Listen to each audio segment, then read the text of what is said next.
Hola, a partir de este video vamos a hablar sobre el Código Tributario. Bien, ¿qué es el Código Tributario? El Código Tributario es un conjunto orgánico y sistemático de disposiciones que regulan la materia tributaria general. El Código Tributario viene a ser el eje fundamental del sistema tributario nacional, ya que sus normas se aplican a los distintos tributos que existen. Es decir, las disposiciones que contiene el Código Tributario no es para regular de manera específica a uno o a otro tributo, sino que las disposiciones que contiene este código se va a aplicar a todos los tributos en general. Por eso decimos que el Código Tributario viene a ser la norma mater de todos los tributos. Bien, ¿cómo es que se divide el Código Tributario? El Código Tributario se divide en 5 partes. La primera viene a ser el título preliminar, el cual consta de 16 normas. Luego tenemos el libro 1, denominado la obligación tributaria. Luego tenemos el libro 2, la administración, los administrados y la asistencia administrativa mutua en materia tributaria. Luego tenemos el libro 3, denominado procedimientos tributarios. Y finalmente el libro 4, que se denomina infracciones, sanciones y delitos. Bueno, en este primer video empezaremos hablando sobre el título preliminar del Código Tributario. Este título preliminar, como ya he mencionado, consta de 16 normas. La primera norma se denomina contenido. Esta norma, como su mismo nombre lo dice, nos habla sobre el contenido del Código Tributario. Nos dice que este código establece los principios generales, las instituciones, los procedimientos y las normas del ordenamiento jurídico tributario. Es decir, los principios del derecho tributario, o mejor dicho, los principios de la tributación en nuestro país están contenidas en el Código Tributario. Además, en el Código Tributario vamos a encontrar a qué instituciones acudir en tal procedimiento. Es decir, según el procedimiento o acción que estemos realizando, el Código Tributario nos va a decir hacia qué institución debemos acudir.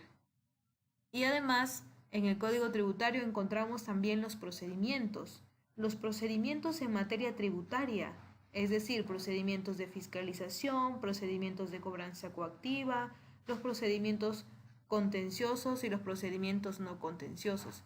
Todo esto lo vamos a ir viendo según vayamos avanzando en este tema del Código Tributario.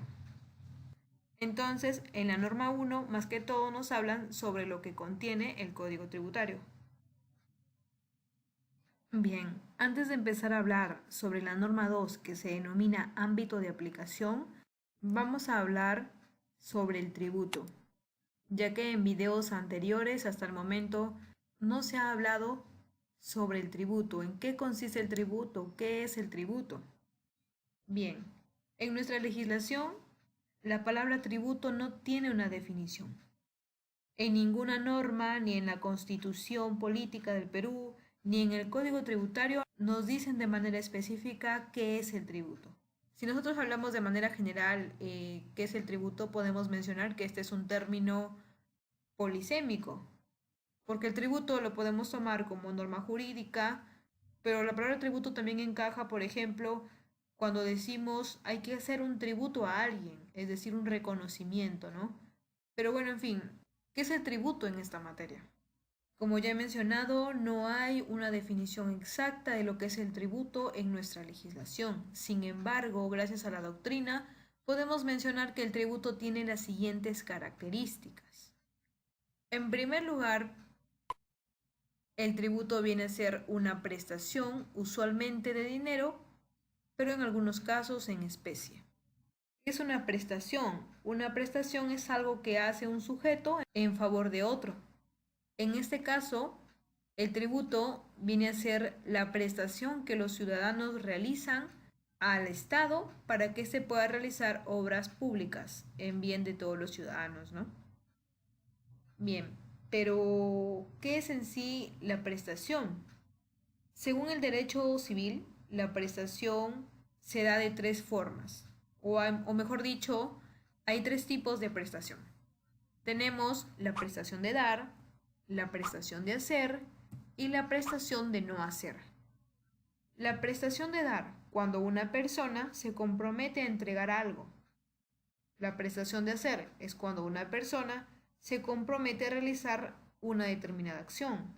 Y la prestación de no hacer, cuando una persona se compromete a no realizar determinada acción. Vamos a dar un ejemplo de cada uno para entenderlo mejor.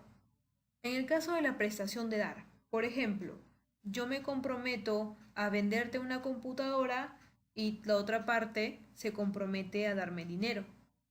Ahí tenemos la prestación de dar por ambos lados. Yo tengo la prestación de dar porque yo me comprometo a dar la computadora y la otra persona también realiza una prestación de dar porque se compromete a darme el dinero. En el caso de la prestación de hacer, un ejemplo, yo me comprometo a brindarte una asesoría y tú te comprometes a darme dinero.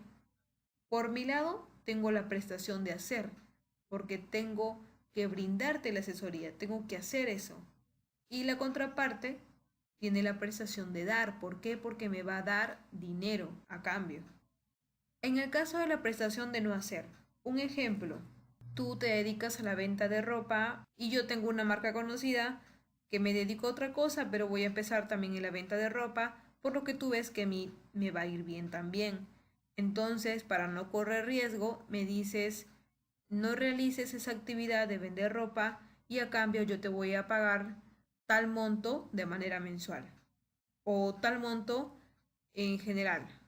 Entonces, si yo me comprometo a no vender ropa y a cambio la otra parte me da dinero, entonces de mi parte está la prestación de no hacer y de la otra parte está la prestación de dar, ya que me va a dar dinero para yo no hacer tal actividad.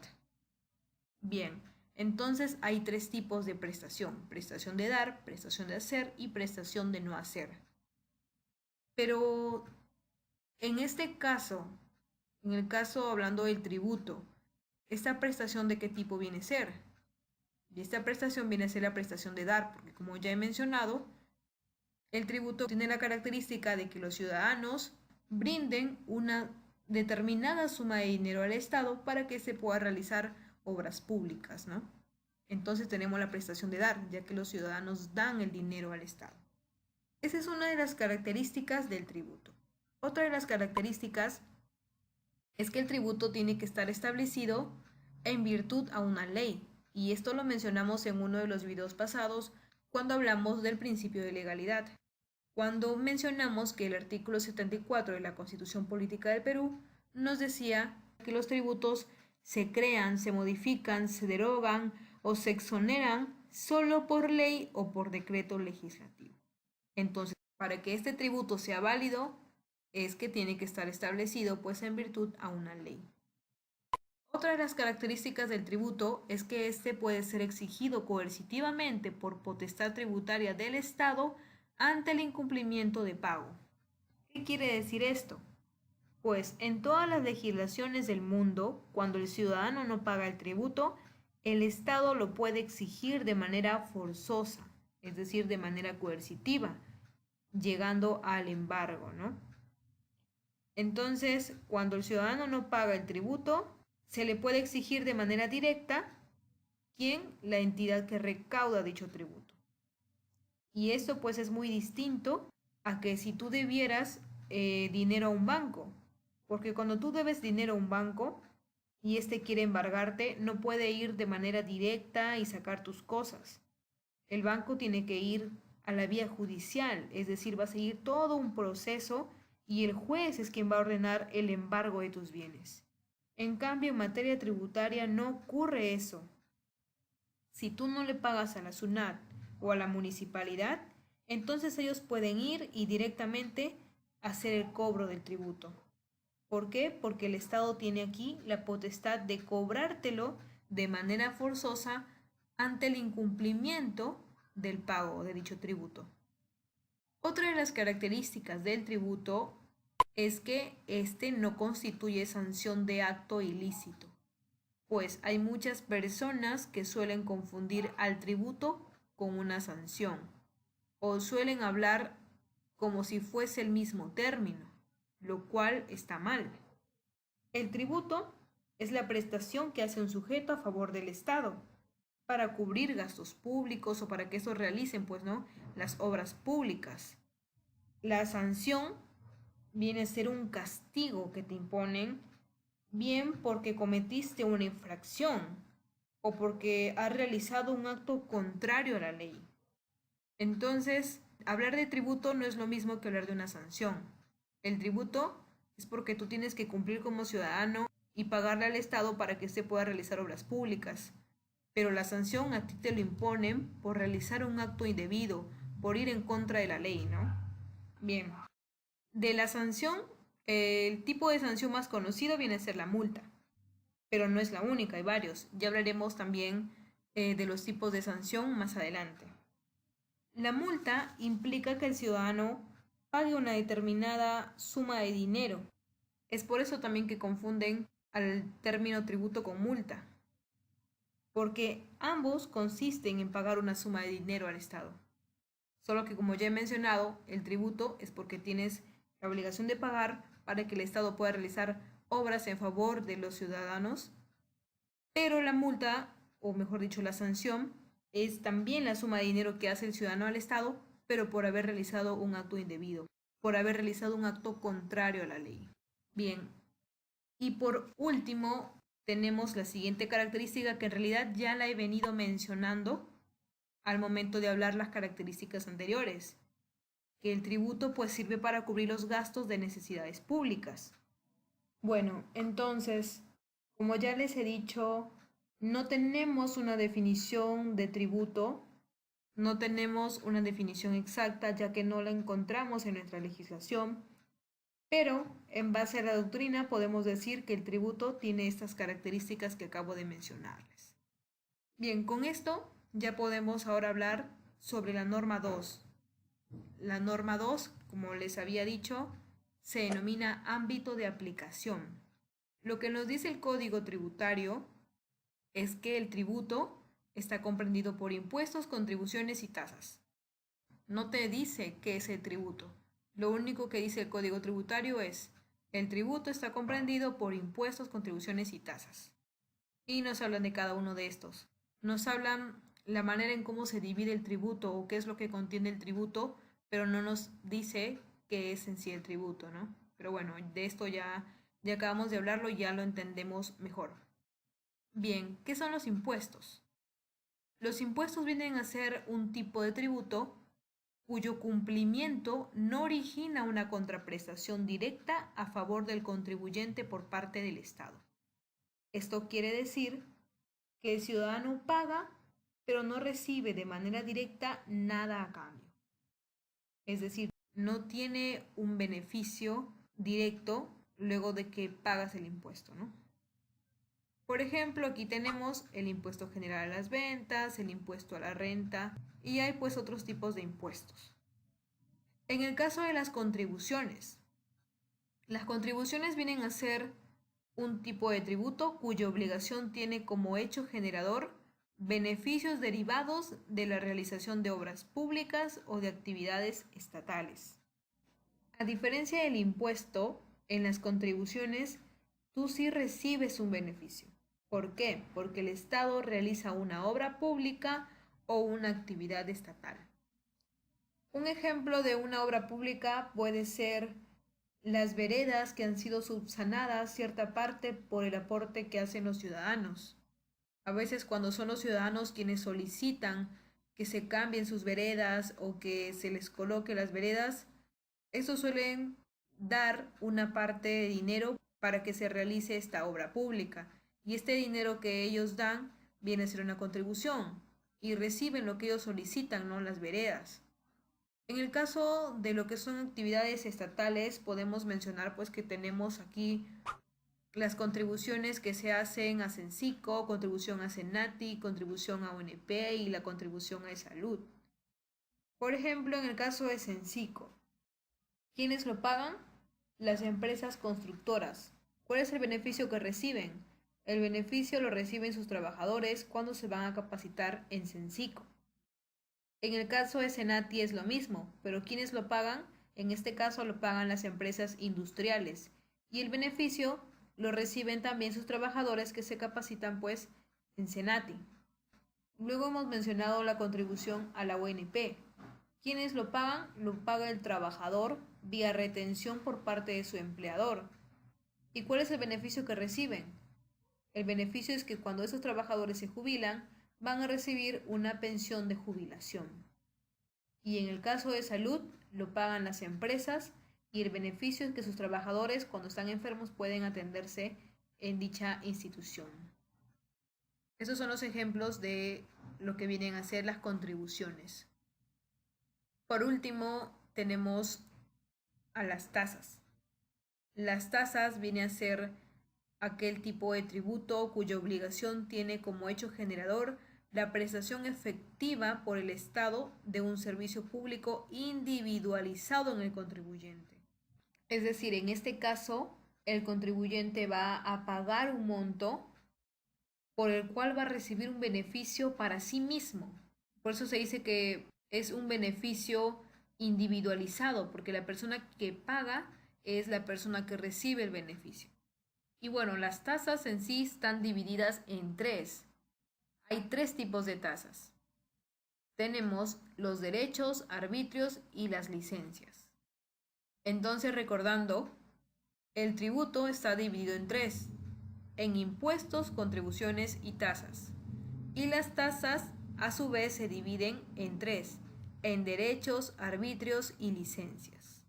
Ahora, ¿qué son los derechos? Los derechos vienen a ser aquella prestación de un servicio administrativo público o el uso o aprovechamiento de bienes públicos. Es decir, el derecho está relacionado con la prestación de un servicio público, pero de un servicio público administrativo. Por ejemplo, se refiere al monto que una persona paga para tramitar su DNI, al monto que la persona paga para que pueda recibir la partida de nacimiento o su partida de matrimonio. Entonces, estos pagos que se realizan vienen a ser tasas, pero en forma de derechos. Ahora, ¿qué son los arbitrios? Los arbitrios vienen a ser la prestación o el mantenimiento de un servicio público, es decir, el monto que una persona paga cuando el Estado le presta un servicio público o realiza un mantenimiento. Por ejemplo, el alumbrado público, el monto que pagas por limpieza pública, por el mantenimiento de parques y jardines, por serenazgo, etc. Y por último tenemos las licencias. Las licencias graban la obtención de autorizaciones específicas para la realización de actividades de provecho particular que están sujetas a control o fiscalización.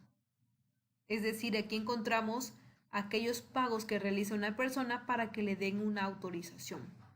Por ejemplo, tenemos las licencias de funcionamiento, las licencias de construcción, las licencias de habilitación urbana. Encontramos también las licencias de portar armas, las licencias de conducir, entre otros. Entonces, todo esto viene a ser el ámbito de aplicación del Código Tributario. Todo aquello que sea impuesto, contribución y tasa. Y como ya sabemos, las tasas se dividen en tres, en derechos, arbitrios y licencias. Bien, entonces, todo lo que sea impuesto, contribución y tasa es un tributo. ¿Por qué recalco esto? Porque pues no todos los pagos que el ciudadano hace al Estado es un tributo. Hay pagos que el ciudadano hace al Estado y que no es tributo. Por ejemplo, una empresa minera, cuando quiere extraer mineral, paga un porcentaje al Estado, la cual se denomina regalía minera. Entonces, se tenía la duda si es que la regalía minera vendría a ser un tributo o no. Pero luego que el Tribunal Constitucional analizara cuál era su naturaleza, concluyó pues que no era el pago de un tributo. ¿Por qué? Porque no encajaba en ninguno de los tres. No era ni impuesto, ni contribución, ni tasa. No era impuesto porque en el impuesto, como ya hemos mencionado, tú pagas y no recibes nada a cambio. Pero en este caso, la regalía minera, tú pagas y recibes el derecho de extraer el mineral. No era contribución. ¿Por qué? Porque no hay una actividad estatal y tampoco es una tasa, ¿no? Entonces, en el caso de la regalía minera se determinó que este no es un tributo. Entonces, por eso recalcaba que el ámbito de aplicación del Código Tributario es todo aquello que se encuentre dentro de impuesto, contribución o tasa, es decir, todo lo que esté dentro de la palabra tributo. ¿Por qué? Porque no todos los pagos que se realizan al Estado vienen a ser un tributo. Si algo que yo pago a la SUNAT no es un tributo, entonces aquí la aplicación del Código Tributario no tendría nada que ver. Y todo esto es con respecto a la norma 2. Ahora ya podemos hablar sobre la norma 3, que se denomina fuentes del derecho tributario. Las fuentes del derecho tributario vienen a ser aquellos procedimientos mediante los cuales se producen válidamente las normas tributarias. Es decir, son aquellos que establecen los lineamientos de qué manera se pueden crear las normas tributarias. Entonces, en esta norma 3 nos nombran aquellas fuentes que nos permiten crear las normas tributarias, las cuales son las siguientes. En primer lugar, tenemos las disposiciones constitucionales, o también llamada la Constitución Política del Perú. Como ya lo hemos mencionado en otra oportunidad, la Constitución Política del Perú es muy importante ya que plasma el modelo de Estado que nosotros vamos a seguir. Nos dice la fuente de financiamiento del Estado, cómo se estructura el Estado. Además, contiene las bases de la tributación, es decir, nos dice cómo es que se va a tributar en el país. Esto lo podemos apreciar en el artículo 74, artículo 79, en el artículo 19, etc. Entonces, la Constitución Política del Perú se le conoce como la ley de leyes, ya que es la de mayor jerarquía. Esto quiere decir que cualquier norma jurídica debe respetar lo que dice la Constitución, ya que ésta tiene jerarquía normativa. Es por eso que las normas que están hacia el vértice de la pirámide tienen más poder jerárquico respecto a las normas que están hacia abajo. Es decir, hay un orden. Esto en la teoría general del derecho se le conoce como la pirámide de Kelsen. Kelsen propone que en el derecho existe un orden. Entonces, en esta pirámide quiere decir que las normas que están más arriba o hacia el vértice tienen mayor poder jerárquico que las normas que están hacia abajo. La siguiente fuente del derecho tributario vienen a ser los tratados internacionales, es decir, aquellos tratados que el Estado suscribe con otros estados en materia tributaria. En nuestro caso hay tratados bilaterales y tratados multilaterales. Los tratados bilaterales vienen a ser un acuerdo que se da entre dos países, es decir, entre el Perú y otro país. Estos tratados mayormente se realizan para impedir la doble imposición del impuesto a la renta.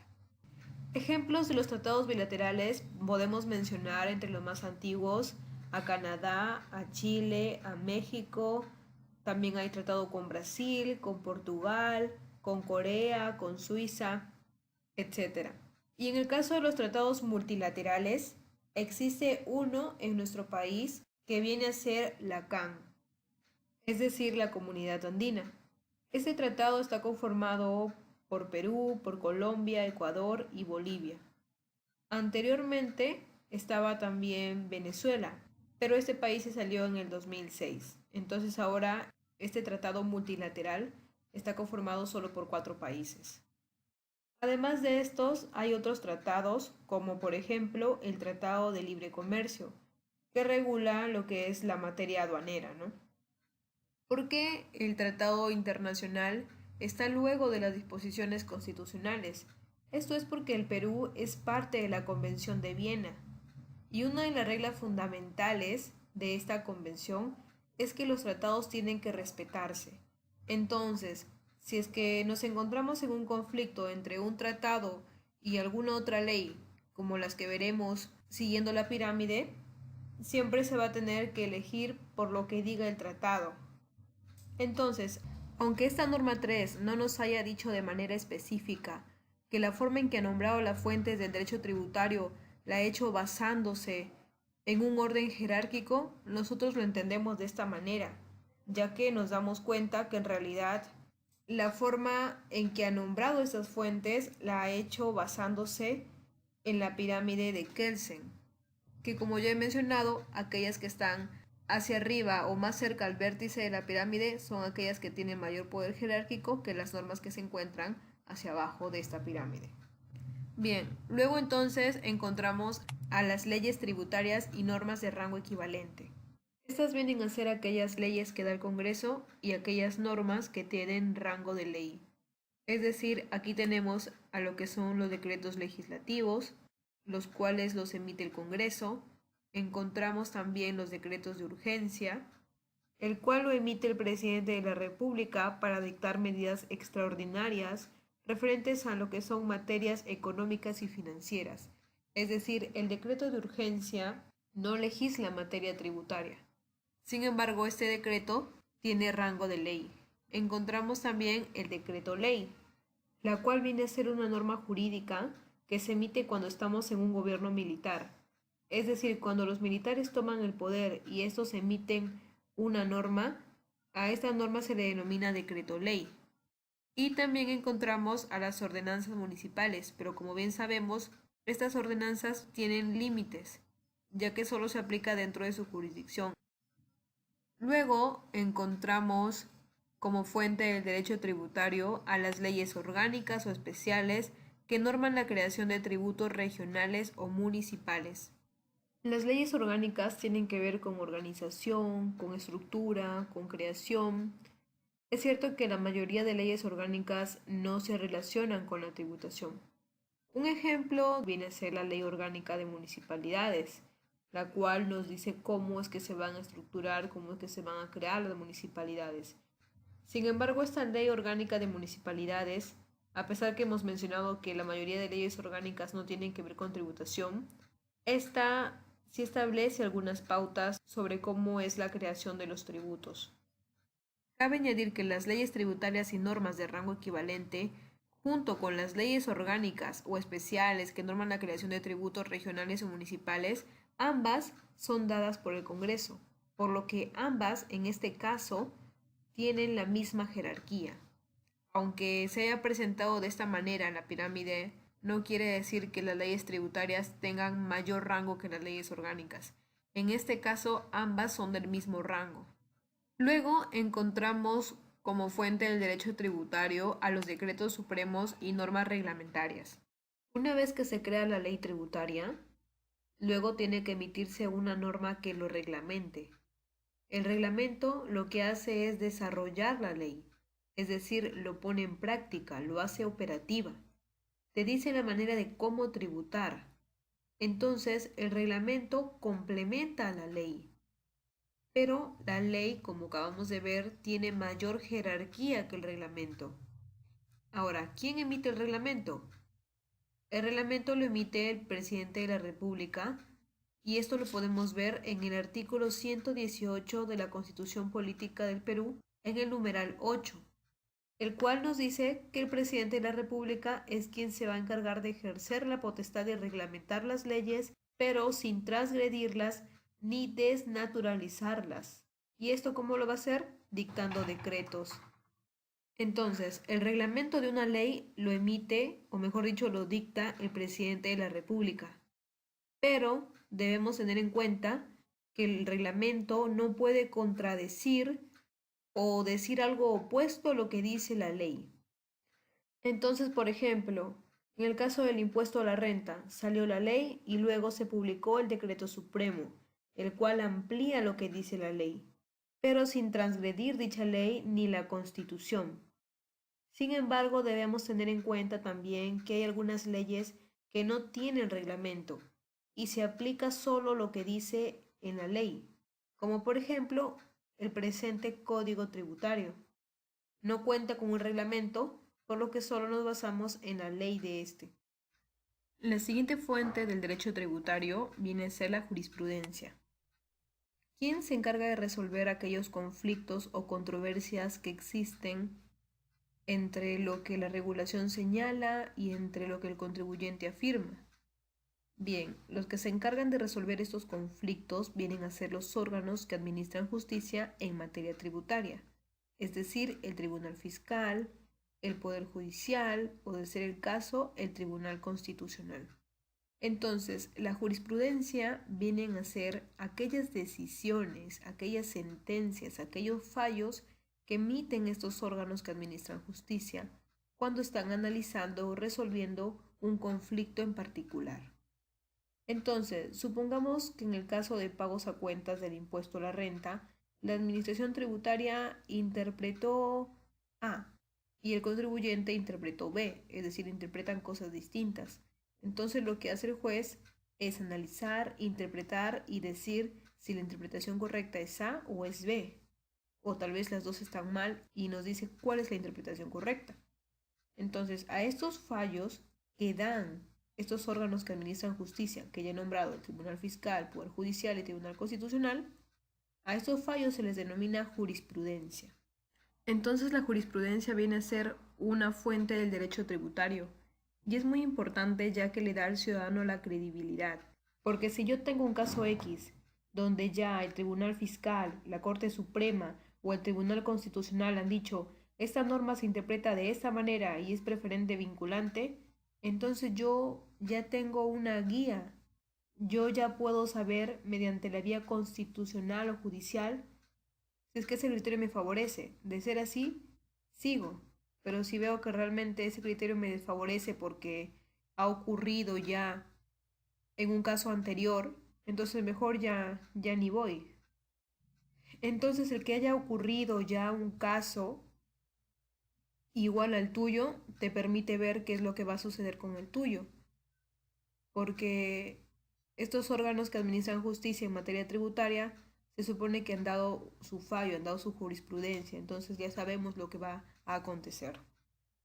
Luego tenemos como siguiente fuente del derecho tributario a las resoluciones de carácter general emitidas por la administración tributaria.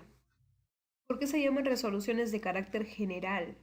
Se llaman así porque implica a todos los contribuyentes. Bien, la SUNAT, las municipalidades son aquellas que emiten resoluciones de carácter general. Entonces, estas resoluciones de carácter general también forman parte de las fuentes del derecho tributario, pero las que son de carácter general, porque debemos tener en cuenta que también hay resoluciones de carácter específico, ¿no? De carácter particular. Y por último, encontramos a la doctrina jurídica. La doctrina jurídica vienen a ser las publicaciones que hacen los especialistas en investigaciones relacionadas a la materia tributaria. Muchas veces los casos no solo se fundamentan con las fuentes de derecho tributarias que hemos nombrado anteriormente, sino también recurren a la doctrina jurídica. Lo que pasa es que como las normas tributarias no son del todo claras y a veces esto conlleva a múltiples interpretaciones, entonces para poder darle sentido a la norma jurídica, cuando la interpretas, te basas también en la doctrina jurídica. Pero aquí hablamos específicamente de la doctrina jurídica, más no de la doctrina económica ni la doctrina contable. Entonces, estas son las fuentes del derecho tributario. Y como ya he mencionado, las normas que están hacia arriba prevalecen sobre las normas que están hacia abajo. Pero no olvidar que había una excepción, que en el caso de las leyes tributarias y normas de rango equivalente, tenían el mismo rango que las leyes orgánicas o especiales que norman la creación de tributos regionales o municipales. Y bueno, hasta aquí este video. Ya en el próximo continuaremos hablando sobre las demás normas que conforman el título preliminar del Código Tributario. Muchas gracias por su atención.